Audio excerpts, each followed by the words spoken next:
To create a frame, use the Frame tool or the shortcut, F.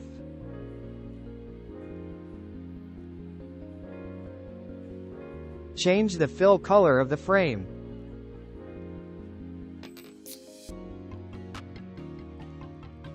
To duplicate this frame, please press the Ctrl+D. Change the fill color of the frame.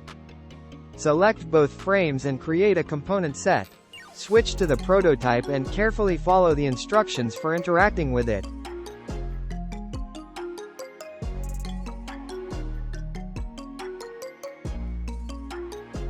Switch back to the design and navigate to the asset section.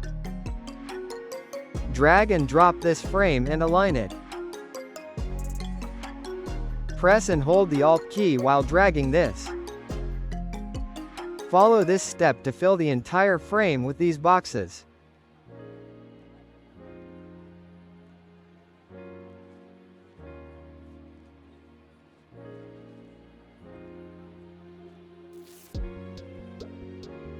Press the play button. Whoa, whoa. Here I come. Oh, here I come. Oh.